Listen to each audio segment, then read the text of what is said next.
Hello, and welcome to the Academy of Aesthetic Musings. My name is Mitchell, and I'm the founder and final chairman. And in this Behind the Ballots episode, I'm going to be taking a deep dive into all the nuanced votes for our first category, covering all the victories for our first season. Of course, this does mean I'm expecting you to have seen all the winners from the live ceremony, so if you've not already done so, you'll want to watch that first because from here on out, it's going to be full spoilers. Some of the things I want to cover are a little bit about how our voting system works, why certain categories were contested, and also cover the silver and onyx winners. The biggest elephant in the room is the contested categories, but in order for that to make sense, I'll have to explain how our voting system works. So let's start there. Originally, the mini chairman and I wanted to implement a traditional ranked choice voting system. This is what the Oscars uses, at least when determining Best Picture. The way that system works is each voter gets only one vote, and the first nominee to receive 50% of the votes plus one wins. The reason it's called ranked choice is that each voter must rank all nominees from 1 to 5, or however many there are. Then, if no nominee has 50% of the first choice votes plus one, then the system will choose the nominee with the fewest number of first choice votes and drop it from the ballot. At that point, everyone who voted for that nominee will have their vote redistributed back out into their second choice. This process repeats itself until a nominee earns 50% plus one and wins. The problem with using this system as written is that we have far fewer voters than the Oscars, and that's going to stay for quite a while, if not indefinitely. So what happens is we end up with constant ties, and deciding which nominee to drop in the event of a tie was really difficult to determine. What I originally thought to do was essentially to reverse the process. The criteria was half votes plus one, and since there are 4 voters, I figured the first nominee to receive 3 votes would win. What I didn't account for was that this means nominees with 3 second choice votes is actually more valuable than a nominee with 2 first choices, and 1 third. And I think we can all agree that the former is the more fair. Yes, one person has to settle for a third choice, but 2 others get their first, and ideally the system should honor people's first choice votes, especially because that's how I told everybody to vote at the actual voting day. But it should also take note of major detractors, and a third choice is more neutral than it is an actual knock against a nominee. When I implemented this system, it gave me 3 results that I felt looked a little bit off. I tallied up the total number of first choice victories for each of the 4 voters, and this is what I got. As you can see, one voter got 14 of their first choice results to win, another got 10, another got 11, and one voter got 5. Admittedly enough, the lone voter at the bottom was myself. I was supremely outvoted at my own awards show, which I don't think has actually happened to me before now, so that was a new experience. But the reason I needed to contest the voting system is that it raised a larger concern about other people. Imagine if I invite someone new into the group and they get horrifically outvoted for their first season. Now, I might be able to shrug that off, and maybe they could too, but even if we did, it's not something I want the voters to have to do if it can be helped. And for the reason I mentioned above, it just did not seem like it was valuing everybody's first choice as much as it was supposed to. So we tried an alternative system. This one simply added up all of the votes for each nominee and provided us with a grand total score. If a nominee had 2 first choice votes and 2 third choice votes, for example, that would give them a total score of 8, simply by adding up the 4 votes. If we were to use this system, our results look more like this. The voter at the top loses out on one of their first choice votes and has to settle for a third. The 2 in the middle remain the same, though importantly, voter C's 5th choice win switches out with a third, so that's an improvement. And finally, this boosted my score by 3 wins, which is a significant amount. It was around this time that the mini chairman proposed we combine the 2 systems, which is the final result. We start with traditional ranked choice voting, but we default to the point system in order to resolve ties. This hybrid approach gave us the most ideal outcome. The player at the top retains their 14 victories, having to settle for 1 second choice switch into a third, while the middle 2 gain a first or eliminate a 5th respectively. And as for myself, I was able to garner 2 more wins. In all, this is a pretty robust system. It does allow bowling voters out of certain categories. That happened to me quite often this season. But it does mean that when you do win, you are much more likely to win with something you really cared about. And that's a positive in my book. Importantly, I kept all of this information private. I had code names for all the categories so that way we could discuss it with the voters and figure out a more confirmed system. And I did say at the very beginning that I was tentatively going with my idea, but I wasn't certain of it yet. And so I think it was good to take the time to really try a bunch of different systems. And quite honestly, if you ever are in need of a voting system with a small number of people, I think this revised version does a pretty fine job. So if you end up trying it, let me know. So now that you know a little bit about how the voting system works, I think the best thing to do now is just run through the ballot, category by category, and unpack the final scores. I'll be providing some additional insight as to why I think something might have had the edge, any arguments from our voting day that I can remember being presented, and I'll also mention the contested categories when we get to them. So let's jump right in with Best Pixel for 1990.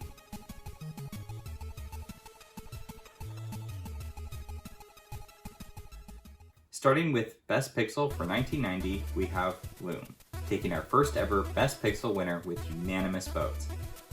How do I put this? Loom is a complicated mess of a game, but it's our complicated mess. I should probably say that Loom doesn't appeal to me and it didn't rank highly on my ballot as a result. I have some gripes with the game that I should probably try to get out of the way as much as possible, just so that way we can end on a positive note. And I do have positive things to say about it because this was my first choice for Best Pixel, so let's get into it. So Loom has multiple versions of itself, many of which are significantly different from one another. The original VGA release looks alarmingly different than the FM Towns version we showed throughout the season. But the changes don't stop there. Some versions have a more extensive script, while others trim it back to include voice acting. Even the tone of the game will be drastically different, with some versions having a gruesome death scene, and others are censored.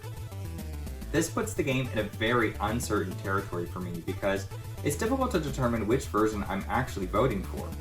But the thing we have to remember is that video games in general are no stranger to having different versions. In film and writing, there's generally a definitive version among 2 or 3 versions at most. But games exist in a more temporal state. Nowadays, remasters, remakes, and even modding are all commonplace, and many of them have significant changes that go beyond a simple quality of life improvements. I think Loom being a complicated mess means that it provides an interesting case study in the nature of art preservation. How does one go about preserving Loom when it's divided up into so many variables? How does one evaluate the authorial intent across its many distinct versions? And yet, this is also indicative of the art medium itself. Games are about player agency, and so, in a meta sense, Loom raises important questions about how this unique medium differs from its artistic peers. My other reservation has to do with the actual thematics. The story itself is a bit weird and uncertain. The game was originally designed as part 1 in a trilogy, and that definitely shows. For some reason, banishment means being transformed into a swan and being sent into space? It's almost like becoming enlightened as a result, but wouldn't that make it something you would want? A punishment is supposed to be a thing you avoid, I thought. And what about Bishop Mandibles? He looks like a cartoon Disney villain, but death comes out of a wormhole and obliterates him in a glorious explosion of blood and gore. There's even a part where Bobbin explains that you can't look at his face, otherwise you'll be incinerated, so naturally this is exactly what one of the evil henchmen does. You go the whole game having no clue that this is something that exists in the world. I mean, what? For some, this will actually enhance the experience because it gets your imagination going. But for me, this kind of stuff just puts me on edge as I wonder how much of it is intended. Is there some commentary about Disney fairy tales that Brian Moriarty wanted to say with this Loom game? The world may never know. My final strike against it has to do with its theme, the Loom. Allegedly, the team was going to have the player perform a kind of weaving minigame to cast spells, as a means of replicating that of an actual loom weaving in real life. They ultimately turned against this idea because they wanted Loom to be more accessible, and in order for this to work, the game would require a computer mouse, which not everyone had at the time. What they decided to do instead is implement a staff that plays music somehow? To me, this flies in the face of the theme they want to work with. It's unfortunate that the game is not as good as it could be because of technical limitations, but the thing is, we're not here to award games for suffering from technical limitations. We are here to award the games that overcome those limitations. Artistic achievement is just that, an achievement, and overcoming the obstacles of an artistic project is the main activity your brain will be occupied with. So far, I've said mostly negative things. So why is Loom the first Best Pixel winner, and why did I put it down as my first choice? Well, the answer is simple. Among the 5 nominees, I could tell you to play any one of them, but only if you play Loom do I have a guarantee that you'll come back to me with something to say. Whether it's confusion over its thematic inconsistencies, or in unraveling the many versions you ran into on the internet, or in simply discovering that there's a whole audio drama that you were supposed to listen to before you started playing, love it or hate it, Loom won't leave you indifferent.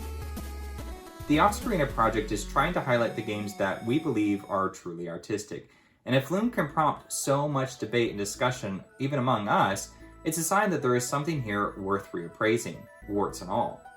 Oscar Wilde said it best when he said that if critics can't agree on a particular work of art, it shows how vital that work of art is to society.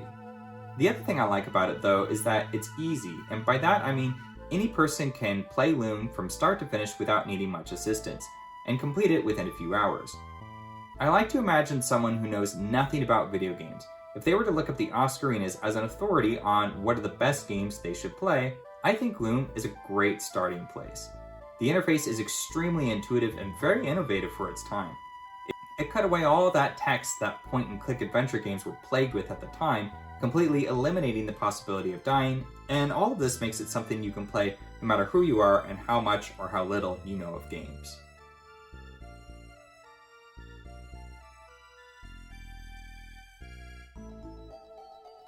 Our second Best Pixel winner also won with unanimous votes, and that winner is Castlevania 4. For people in the gaming landscape, this might seem like a bit of an odd choice when you compare the other contenders, namely Final Fantasy IV and Zelda: A Link to the Past, both of which are more well-known and even have higher review scores across most gaming journalists. The thing you have to remember is that the Oscarinas is looking for games from a high art lens, or as much of one as we can. And in order to be high art, you need to somewhat comment, recreate, or otherwise connect yourself with the nature of humanity. And Castlevania did that in a way that is truly original in the world of gaming. It's simply more understated about it. I think it's very easy for people to get distracted with many components games have, especially those that exist outside of their unique traits. What I mean by that is Final Fantasy IV and Wing Commander 2 can sometimes feel like they are a movie or a novel in game form. They are much better than the other games released in their calendar year, but that shouldn't excuse the fact that their artistry borrows heavily from other artistic mediums. Arcus Odyssey is in a similar boat, in addition to having probably the vaguest and weakest storyline from the bunch. It was nominated because it was a special game that we really enjoyed discovering during our deep dive into the games from the season. And finally, Zelda is excellently designed, but true to Miyamoto's philosophy, the game doesn't have a story. I mean, even the title is misleading because at no point do you travel through time. And I mean, sure, it has a story, but it doesn't really have a story. It doesn't have a story that you connect with. It doesn't have a story that really sticks with you after you've played it. The problem with Zelda, I think, was best expressed by Jason Graves when he said that Link to the Past doesn't have it where it counts. There's no humanity.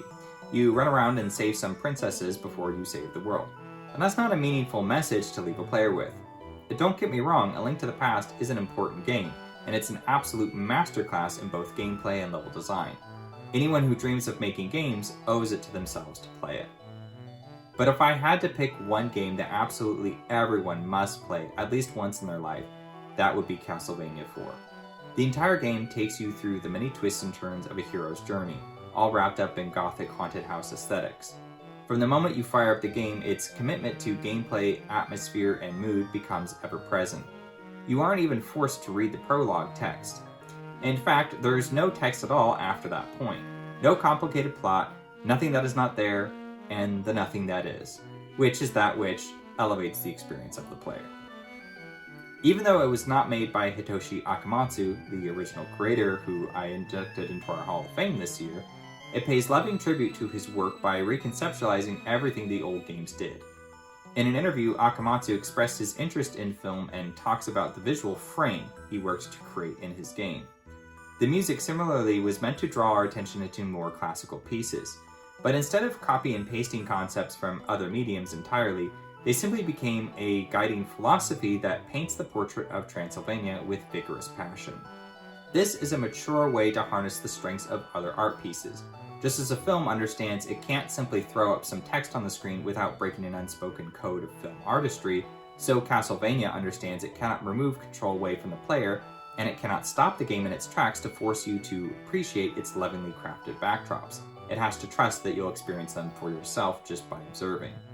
Game critics do this title a disservice when they talk about how certain gameplay mechanics are underutilized and how it struggles with frame rate, with gimmicky level design, and even with its polarizing difficulty. What you are not valuing enough is the incredible emotional resonance this game lands. Using your feelings to determine great art is something that can easily be frowned upon. Feelings are subject to constant change, but art, especially high art, is primarily chosen for its impact on us, in an emotional sense. This crumbles or solidifies over time as more people reevaluate the strengths in the craftsmanship and the art's ability to withstand the test of time. What Castlevania masterfully does is embolden the player to not only test themselves in rigorous trials, but also to interpret the significance of their own journey. When the game ends, whatever Simon feels is irrelevant, but by having the player walk through that hardship, it does tell each of us something about overcoming adversity and finding inner resolve. The artistry is never thrown in our faces, but subtly present, waiting for us to take the time to appreciate what it was able to accomplish with 16-bit pixels. Retro gamers call this game too easy, while newer gamers will find it tremendously hard. But if it was possible to beat as a kid in 1991, it's possible to beat now. The other nominees were largely about fun, but Castlevania is about something more, and I think you'd be hard-pressed to find someone who wasn't smitten in their first playthrough with the beauty that is Castlevania 4. With the Best Pixel winners resolved, it's time to move on to the other categories. I'll be going through these in the same order they were presented at the ceremony, and I'll also be revealing the silver winners as well. What are the silver winners, you ask? Well, let's talk about it. Most award shows encapsulate a single year, but here at the Academy, we encompass 2 years. This is mostly so that we can eventually play catch-up with the rest of the world, but it also provides some variety to the show. However, for archival sake, it is interesting to wonder what might have won if the years were separate. And so the silver winner is essentially the runner-up after eliminating all entries from within the calendar year of the nominee that took the gold. We've got an interesting one to start with Best Gameplay, Challenge, and Achievement. So let's take a look.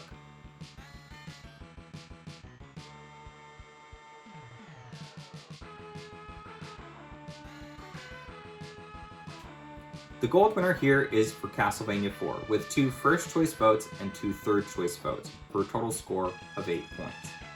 The points serve as the determining factor here, since The Secret of Monkey Island also had 2 first choice votes. However, its overall point score indicated some major detractors in the group, and so points breaks the tie, giving the win to Castlevania.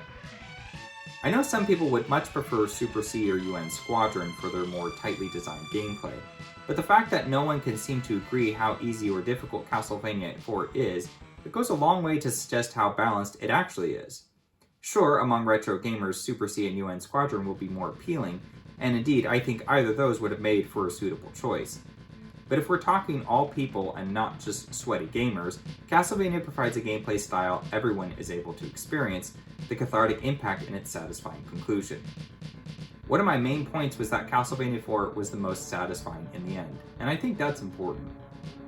I think Castlevania 4 needed to land either this direction or interface in order to make sure we have honored the incredibly dynamic whip, which feels as natural as an extension of your own person. These sub-weapons don't detract from the whip feeling great to use, and in the words of James Rolfe, the key word is control. You feel like you're in control. Game feel, the concept of the digital interface breaking down the barriers between the controller and the real world, is a bit of a vague concept, but I think its relevance is applicable here, as certain victories, especially those after repeated trials, are just going to be too good to resist. This was, in fact, one of the contested categories.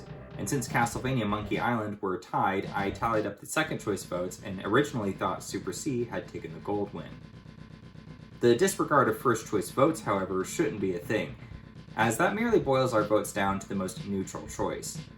However, it is still a factor here, as Super C is our silver winner.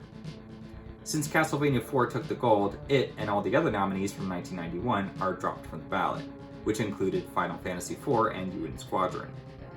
From there, Monkey Island retains its 2 votes, but we need to redistribute the 2 votes from Castlevania IV as well, so that way we have a consensus on all members of the Academy, how they felt for the 1990 gameplay noms.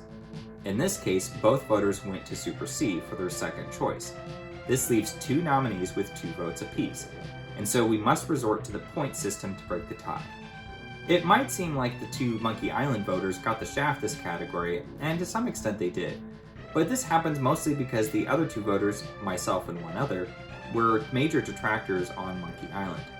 To our mini-chairman's credit, he only plays games once, so replayability isn't as much of a deciding factor. But for myself, replayability is huge, especially in games where a revisit means trying new tactics, tackling harder challenges, or simply reliving your favorite encounters. Games, much more so than any other art form, actively promote and encourage return visits, and Super C's arcade-style gameplay is a classic bit of design. I already talked about it extensively in the showcase, so I'll just say that I think one of the key victories here is that Super C respawns you back into action without any hiccup. It's also possible that Super C represents the 8-directional combat that Castlevania was highly praised for, and so perhaps some voters felt that Konami simply had the category this year.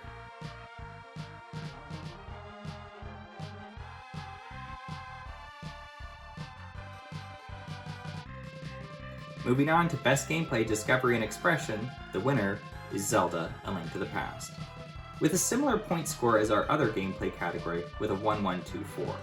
The win here is much tighter here, however, as it was only 1 point ahead of both Loom and Castlevania, though Castlevania had a similar number of first-choice votes. I know I was a little hard on Zelda earlier for not being artistic enough, but as an award show, part of what we need to do is honor the achievement in craftsmanship. And in this case, there's no arguing with Zelda's immeasurable influence and foundational design. This game has aged enormously well, especially in terms of its gameplay and level design. If you are someone who is interested in making games, you definitely need to play through it at least once so that way you know how many others would reference them to the past. Almost as a textbook example of how to create fresh surprises, how to merge world building with secret collecting, and how to blend overworld exploration with puzzle and battle-riddled dungeon crawling. With Castlevania and Shining in the Darkness removed, Loom and Monkey Island remain the only contenders from 1990. And for this one, Loom takes the silver. Both games are similar, but I felt Loom had more avenues from which to solve puzzles. And the simple act of seeing things happen in the world around you that then become spells you can cast to solve puzzles gives it that little bit of an edge.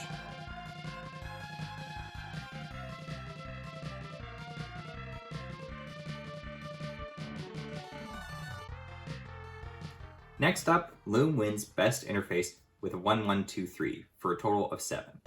My first choice for Best Interface was actually ActRaiser. I felt that its ability to blend 3 genres and scale down a god into intuitive commands was really quite commendable. From there, I went with Castlevania due to it being an early example of excellent game feel with the whip, plus its 8-directional combat through a single button press were standouts. But my third was with Loom. I'm not a fan of point-and-click adventure games. I find them enormously annoying as you struggle to understand what the developers were thinking that it abruptly yanks me out of the immersion. But Loom took many of those negative traits and threw them out the window for me. You have your staff to cast spells, and you may click on objects or characters to talk to them. And that's basically it. It's simple, but at the time this was a very bold move that no other point-and-click game was doing. And even today, it's a hallmark of good design when you could just simplify everything down and focus on the experience you're trying to curate. The silver winner here goes to Wing Commander 2, which has some pretty interesting ways of turning your keyboard into a fighter pilot's cockpit, as well as unique ship interiors for all your missions. For me, it took some detraction from the fact that the controls are so complex. Now, complex controls is not an inherent negative, but it's something that needs justifiable reason to exist. And while that is here, it also needs to somehow onboard the player into its systems, and I felt that its intimidation factor alone didn't help its case in the end. It was enough to outbeat Castlevania though, so perhaps there's something I'm missing with this one.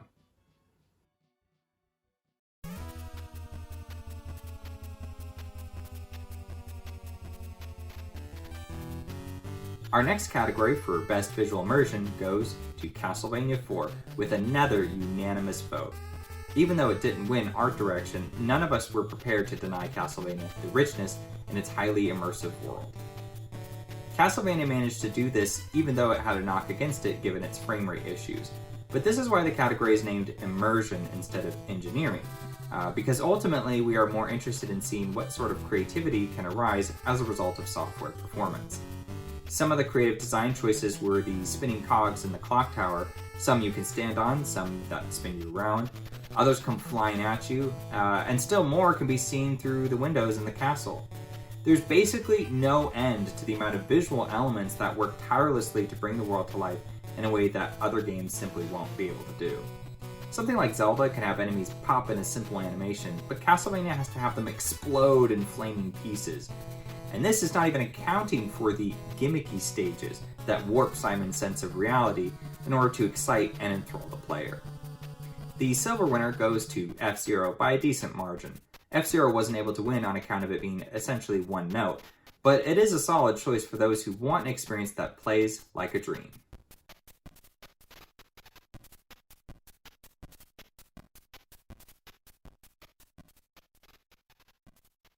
This next category had an extensive conversation after the winner was announced, and that was Loom for Best Art Direction. This was one of the contested categories, sort of, and that Loom and Castlevania IV tied in total points, since Loom ranked so low for me. How could this have happened?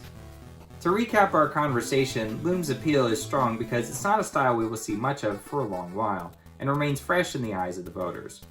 I just felt that Castlevania was significantly stronger for its exhaustive background detail and unifying vision that is more mature and refined than Loom's overly simplistic monochromatic palette. Hell, even Zelda would have been a good choice for how iconic its art style has remained even to this day. But the votes are what they are, and if I can't be upset with at least a few categories, then this entire project will have failed. And besides, Castlevania IV is the clear silver winner, and is in fact the best score among all of the silver winners.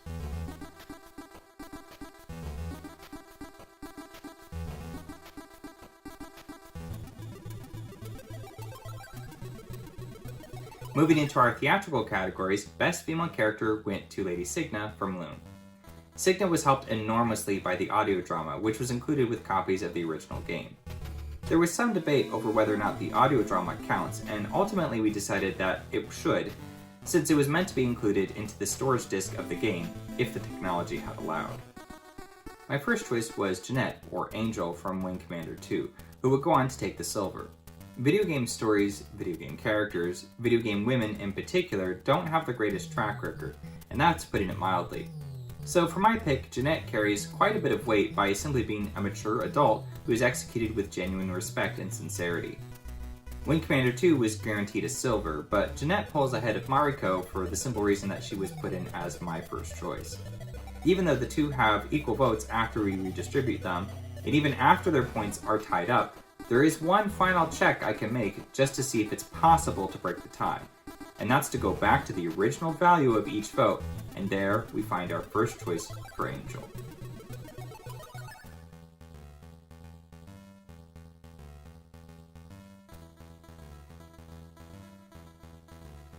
Best Male Character went to Guybrush Threepwood. I think everyone knew that Monkey Island had to come away with something at this award show. Guybrush has an endearing personality that helps Monkey Island remain playful and innocent from start to finish. My first choice was actually Hobbs from Wing Commander 2, our silver winner in this category. He completely changed the dynamic of the story in addition to being a unique character in his own right. My second actually went to Cecil. Somewhere I wanted to acknowledge Final Fantasy IV for establishing the Dark Knight into a paladin archetype that is so commonplace nowadays, and I felt that this was the category to do it, but alas.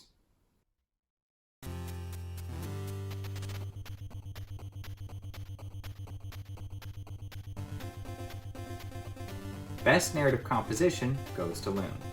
Again, I am outvoted once more. All three theatrical categories basically didn't acknowledge my vote whatsoever, as the rest of the group was in so much alignment. I do have two good things I can say about Loom winning this category, but first, I gotta get it off my chest. This is, in my opinion, the worst result from the entire ceremony, even over art direction. My first choice, which was our bronze winner, Wing Commander 2. I say bronze because it was the only game from 1991 to be nominated, and as such, doesn't have anything to outbeat, and that changes the meaning of the silver, and so it gets a bronze instead. The reason I voted it as my number 1 is that video games, on the whole, are pretty terribly written. Part of this problem is writers not knowing how to write for games, but the other is games simply not putting enough value in the craftsmanship of the written prose. To be clear, none of the nominees are deserving of a Pulitzer, but Wing Commander 2 managed to create a genuine operatic drama with a level of maturity that I felt would have been an important message for the Academy to commemorate. My second choice went to The Secret of Monkey Island. Monkey Island is genuinely quite funny and doesn't fail at dramatic tension because any attempt at it might be subservient to the humor. If there is a good thing I can say about Loom winning here is that either of my first two choices would have sort of put us into one of two extremes. Either we are snobbishly connoisseurs with Wing Commander, or we're simpletons who just want a good laugh with Monkey Island. By choosing Loom, we avoid coming across as too strong leaning into one side. Loom was the safest pick here, riding on the back of the fact that its story was more or less achieved. It's not poorly written so much as it is lacking in excellence. There's a great deal of world building left unanswered, and its narrative through line comes across as rushed and haphazard. Of course, we can't forget that Loom has many versions, and it's entirely possible the playthrough I watched was one of those trimmed down or partially censored versions. I know it wasn't the shortest version out there, as there was no voice acting, but there are so many versions of this game that you can easily end up in a situation such as mine, where your perception of Loom won't be complete unless you track down every version and play them all to compare. The other thing I will say is that Loom taking so many awards does show that the voters were committed to it, and if they wanted it to win pretty much anything, they were going to have to outvote me.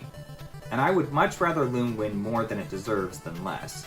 And by that I mean, if something wins Best Pixel, that means it should be able to demonstrate, at least somewhere on the ballot, the qualities it possesses in order to justify that win. This is why Loom frequently lingered in my third and fourth slot, as opposed to how I actually felt, which was generally my fifth. I would rather Loom get something, because at the end of the day, I'm only one person, and my definition of art is limited to my own skills and experiences. This is a perspective that I think many other award shows need more of. Recognizing your own limitations is difficult because you are voting on what you feel is best. What you don't realize is that you are actually voting on what was best for you. But sometimes your responsibility as an award show is uniquely layered. Choosing the best is important. Choosing for the sake of art is important. Choosing for craftsmanship is important. Choosing for person or persons involved is important. The ultimate goal is to be in alignment with at least some of these reasons. We are only human after all, and we can't control the exact outcome when we elect the winners by voting. But voting has to be done. Otherwise, the person with the loudest voice in the room will always win. Voting gives people the privacy they need to overrule detractors in the group that simply don't agree with them. And in this case, that had to be me.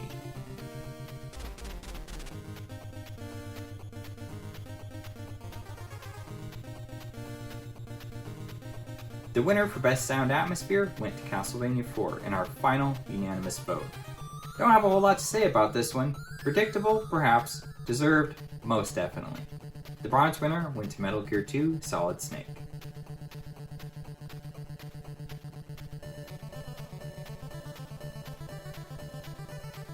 In the closest race of the season, 80s rock band Arcus Odyssey pulls ahead and wins Best Musical Score. Castlevania was right behind it with a single ranked choice below it. This category was sort of like being forced to choose between your children, but I think those of us with the necessary refined taste were in the Castlevania camp. I've already talked about it to death at this point, but the score for Castlevania dictates the beats of the quest, gradually building into anticipation as you near Dracula's chamber. And no other nominee was able to capture this degree of storytelling with their music. It also blends a classical instrumentation with jazz to create a unique blend. To say nothing of the fact that it took 2 musical track nominations. If that's not enough to speak to its quality, then I don't know what is. Now, one way you could look at this is that it's my fault.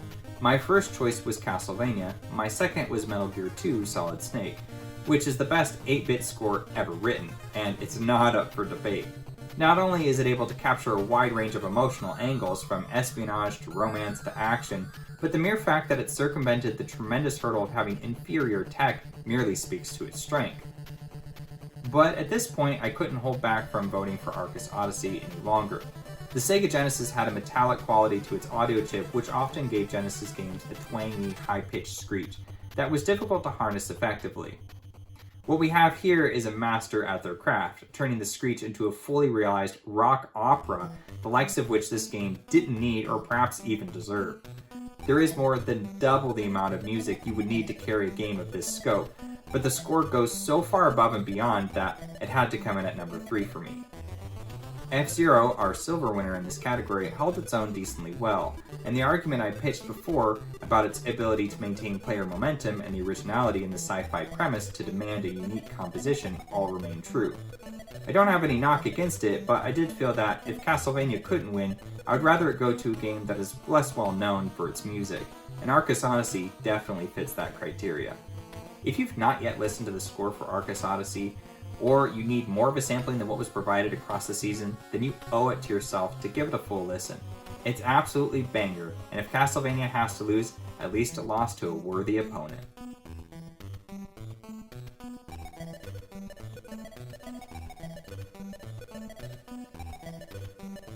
Another thing that makes the Castlevania loss in musical score more palatable is the fact that it won Best Musical Track for Waterfall. This was, without question, my favorite win this season.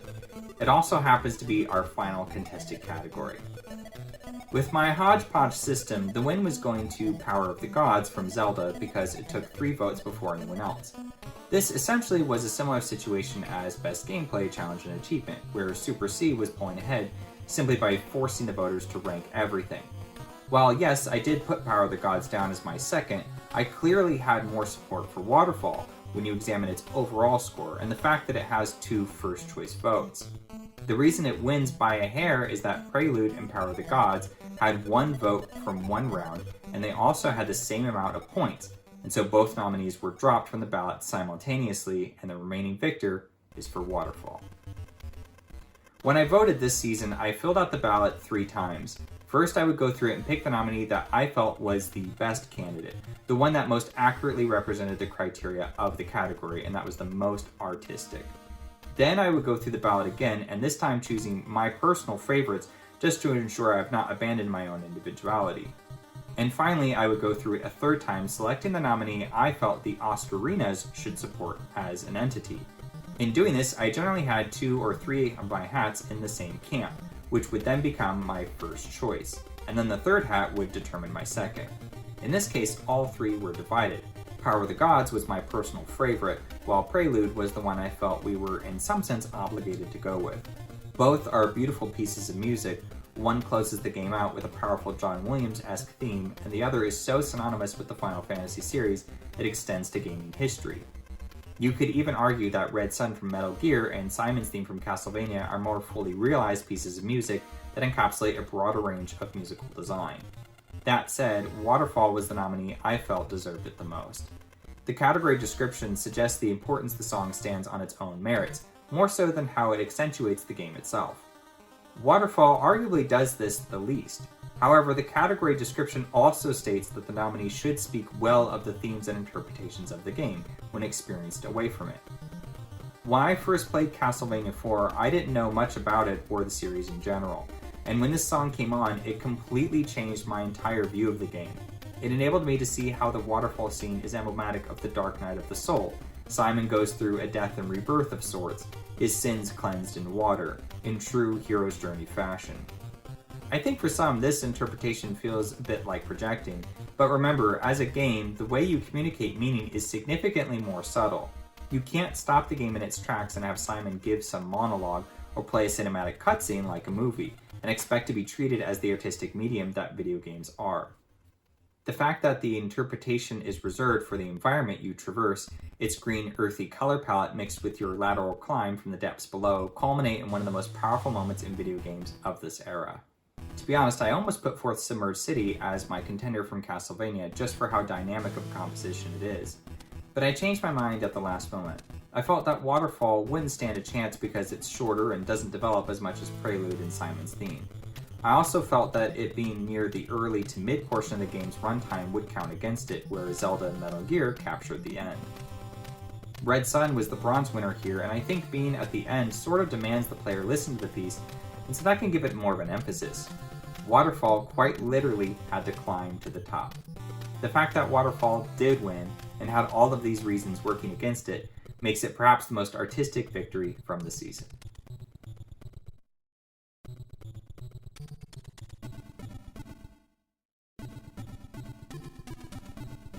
The winner for Best Level Design went to Castlevania 4. Similar to Best Gameplay, some people will balk at this, especially against the likes of Zelda and Super Mario World. And yes, the stages don't fully utilize the whip or sub-weapons, the game is much shorter than the others, some of its obstacles lean towards the gimmicky side of things, but there's just something to be said for the handcrafted curation of each chapter. Part world building, part spectacle, and part storytelling, each stage conveys a moment in a hero's journey. From low points to transformation, to confronting one's innermost demons, to epic moments of triumph, Castlevania 4 is conscientious of every bleeding moment. And from an artistic perspective, the quality and focus in your encounters conveys something deeper than what any of the other contenders were able to do. You narrowly avoiding a trap or crawling under protruding spikes from the walls do what video games are able to do best.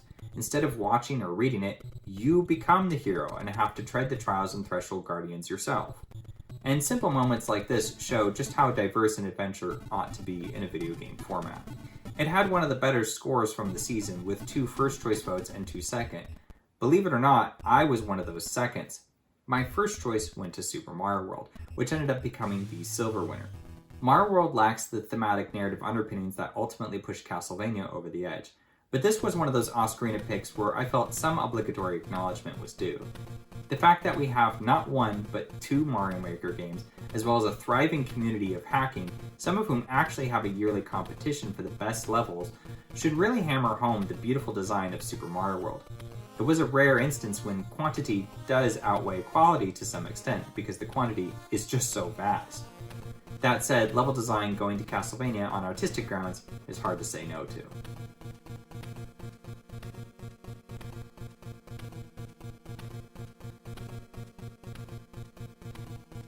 For the final category, the winner for Best Direction goes to ActRaiser. My first choice was for Castlevania for all the reasons I've already mentioned, but I'm not disappointed to see ActRaiser take the gold, with 3 first choice votes and my second. ActRaiser is a very unassuming game. On the surface, it's easy to dismiss as just some generic fantasy action platformer with some city building elements. But what makes it special is when you finally begin to realize how much its distance actually instills a sense of forlorn in the player.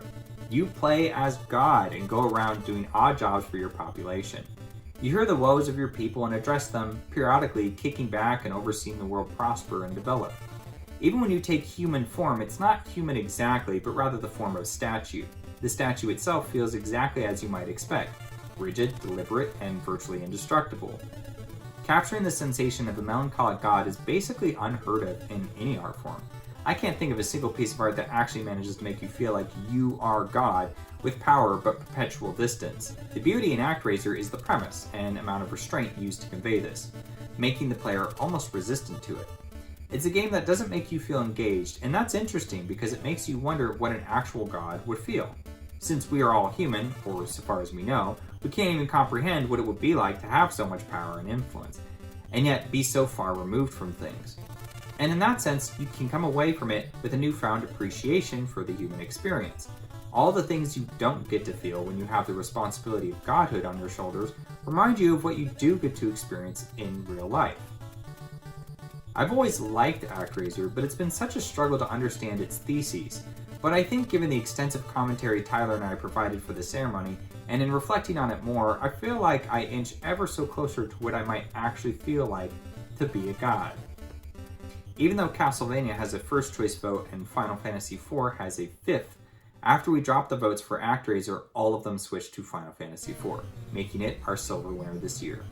And that's interesting because Best Direction and Best Musical Score are the only 2 categories where both the gold and silver winners went to a nominee other than Loom and Castlevania.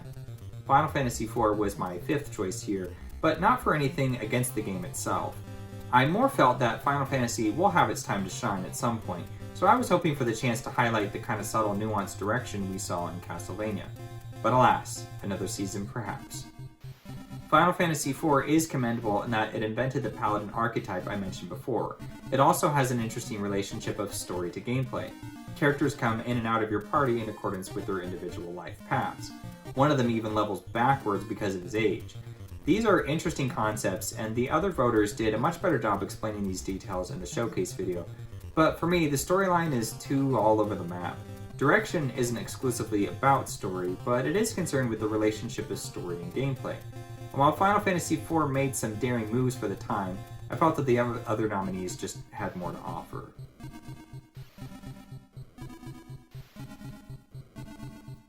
Well, that about covers it.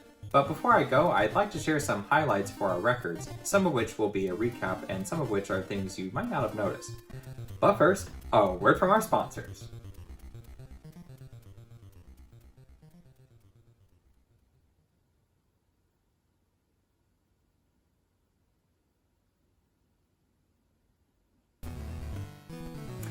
Both Loom and Castlevania IV took Best Pixel with unanimous first choice votes. Castlevania IV also earned additional wins with unanimous votes for Best Visual Immersion and Best Sound Atmosphere. Loom won the most awards for 1990 with 5 wins, while Castlevania IV won the most for 1991 with 6, as well as the most overall at the ceremony. Both Best Pixel winners received one additional award in the form of the Silver. The closest victory from the entire season was Arcus Odyssey against Castlevania IV for Best Musical Score. Had one of the two been ranked one notch over, the two would have won in a tie. And I do mean a tie, it was that close. Super Mario World took the silver win from Monkey Island in a similarly close encounter. 6 awards went to the projected winners from a total of 9. The 3 that did not go to projected winners were Wing Commander 2 for narrative composition, Castlevania IV for Best Gameplay, Discovery, and Expression, and Castlevania again for Art Direction. And we all know how that went down. Castlevania IV earned the most nominations at the ceremony and set a record for most nominations overall with 12. Castlevania also had the highest initial support during Phase 2 of voting, across 6 categories. The first 3, Best Pixel, Best Level Design, and Best Visual Immersion, all earned 10 points from a pool of 2 voters, while Art Direction held 9 points, Sound Atmosphere had 8, and Gameplay Discovery and Expression had 6.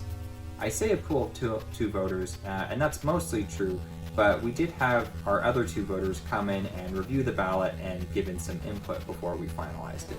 There's always at least one round of diplomacy before the ballot is finalized.